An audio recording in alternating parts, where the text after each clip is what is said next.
आता पाहूया टॉप 9 राजकीय बातम्या। फडणवीस सरकारनं घेतलेल्या निर्णयांपैकी 92% निर्णयांची थेट अंमलबजावणी, मंत्रिमंडळानं घेतलेल्या 495 पैकी 458 निर्णयांची अंमलबजावणी, मुख्य सचिवांच्या कार्यालयानं सादर केलेल्या अहवालातून माहिती समोर। एसआर प्रक्रियेमुळेच पश्चिम बंगालमध्ये भाजप जिंकल्याची चर्चा, एसआरची प्रक्रिया निष्पक्षपातीपणे पार पडायला हवी, महाविकास आघाडीच्या शिष्टमंडळाची निवडणूक आयोगाकडे मागणी। नीट पेपर फुटी प्रकरणामध्ये पाळमुळं खोदण्याचं सरकारचं काम सुरू, नीट परीक्षा प्रक्रियेमध्ये उणीवा, सिस्टीम बदलण्याची गरज, भाजप नेते अशोक चव्हाणांची प्रतिक्रिया, कॉपीसाठी मदत करणाऱ्या संस्थाही सीबीआयनं शोधून काढल्या पाहिजेत अशी मागणी। पाठीशी न घालता या सगळ्या घटनेचे जबाबदार जे असतील त्यांना शोधून काढून त्याची पाळमुळं खोदण्याचं काम सरकारने आता सुरू केलेलं आहे। परंतु ही दुसरींदा घटना आहे, दुसरी का बहुधा तिसरी घटना आहे की हे सातत्याने घडत चाललेलं आहे। त्यामुळे सिस्टमच बदलण्याची गरज आहे। आगामी स्थानिक स्वराज्य संस्था निवडणुकीच्या पार्श्वभूमीवर भोरचे आमदार शंकर मांडेकर, जिल्हा परिषद आणि पंचायत समिती सदस्यांनी घेतली सुनेत्रा पवारांची भेट, भोरसाठी रणजित शिवतरेंच्या नावाची शिफारस।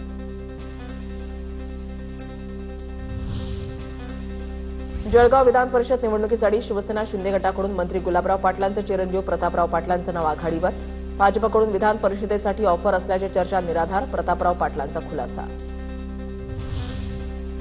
माणिकराव कोकाटेंच्या राजीनाम्यासाठी भोंदू खरातचा तटकरेंवर दबाव होता, खरातच्या आग्रहामुळे तटकरेंनी कोकाटेंचा राजीनामा घेतला, राष्ट्रवादीचे प्रदेश उपाध्यक्ष उदय आहेर यांचा आरोप। खरात हे सिन्नर तालुक्यामध्ये राहणारा व्यक्ती होता, भोंदू बाबा खरात हा सिन्नर तालुक्यामध्ये राहणारा व्यक्ती होता। माणिकराव कोकाटेंनी कधीही त्यांच्या दरबारामध्ये कोणत्याही चुकीच्या कामासाठी किंवा चांगल्या कामासाठी असेल हजेरी लावलेली नव्हती आणि माणिकराव कोकाटेंच्या विषयीचा राग हा भोंदू बाबाच्या मनामध्ये होता।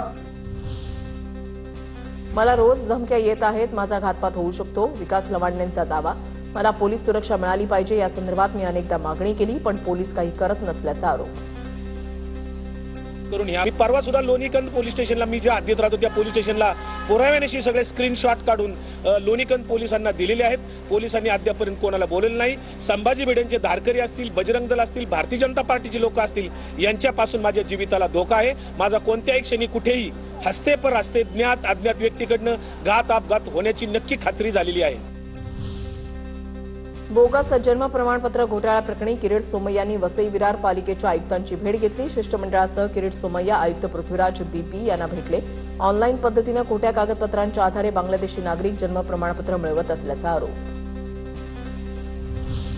मुख्यमंत्री देवेंद्र फडणवीसांच्या अध्यक्षतेखाली राज्यस्तरीय खरीप हंगामपूर्व आढावा बैठक होणार, बैठकीनंतर फडणवीस माध्यमांशी साधणार संवाद।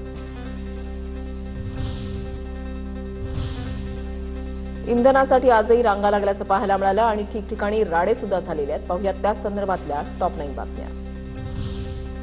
जळगावच्या मसावदमध्ये पेट्रोल पंप कर्मचाऱ्यावर चाकू हल्ला, पेट्रोल देण्यास नकार दिल्याच्या रागातून हल्ला, 2 तरुणांच्या विरोधात एमआयडीसी पोलीस ठाण्यामध्ये गुन्हा दाखल, तर पारोळ्यामध्ये डिझेलसाठी नागरिकांचा रास्ता रोको। जालन्याच्या भोकरदन तालुक्यामधल्या हसनाबाद पेट्रोल पंपावर गर्दी, गावातील शेतकरी बांधव हातामध्ये कॅन घेऊन पेट्रोल पंपावर टँकर दाखल होताच इंधन घेण्यासाठी नागरिकांची गर्दी। नांदेडच्या हदगाव आणि हिमायतनगरमध्ये डिझेल टंचाईनं शेतकऱ्यांचे हाल, खरीप हंगामाच्या शेतीपूर्व मशागतीसाठी शेतकऱ्यांना डिझेलची गरज, मात्र डिझेलसाठी भर उन्हामध्ये कॅन घेऊन तासनतास रांगा लावण्याची वेळ। जालन्याच्या जाफराबाद शहरातील पेट्रोल पंपावर नागरिकांची गर्दी, डिझेल घेण्यासाठी कॅन घेऊन नागरिकांची गर्दी, पेट्रोल आणि डिझेलसाठी वाहनांच्या 1 ते 1.5 किलोमीटरपर्यंत रांगा। परभणीमध्ये पेट्रोल डिझेल भरण्यासाठी पंपावर वाहनांच्या रांगा, वसमत रोडवरील पंपाबाहेरही इंधनासाठी रांग, अनेक पेट्रोल पंपांवर नागरिक पेट्रोल डिझेल भरण्यासाठी कॅन घेऊन दाखल, डिझेल मिळत नसल्यामुळे नागरिकांकडून गोंधळ। बुलडाणा ते चिखली मार्गावरील पंपावर रात्रीपासून वाहनांच्या रांगा, 12 तासांपेक्षा जास्त वेळेपासून ट्रॅक्टर आणि इतर वाहनं रांगेत, पेट्रोल पंप मालकांकडून नंबर आल्यावर फक्त 1000 रुपयांचं डिझेल दिलं जात आहे, मात्र ओळखीच्या लोकांना वाहनाची टाकी फुल करून देत असल्याचा आरोप। सोलापूरच्या करमाळामध्ये इंधन टंचाईच्या अफवेमुळे पेट्रोलसाठी कॅन घेऊन वाहनधारकांची गर्दी, पेट्रोल डिझेलचा साठा करण्यासाठी नागरिकांची धावपळ। रत्नागिरी शहरातील 4 पेट्रोल पंपांवर पेट्रोल आणि डिझेल संपलं, शहरातल्या मुख्य पेट्रोल पंपावर साधं पेट्रोल डिझेल संपल्याचे झळकले बोर्ड, जयस्तंभ इथल्या पेट्रोल पंपावर फक्त पॉवरचं पेट्रोल मिळणार, 2 दिवसांपासून साधा पेट्रोलचा टँकर आलेला नाही, त्यामुळे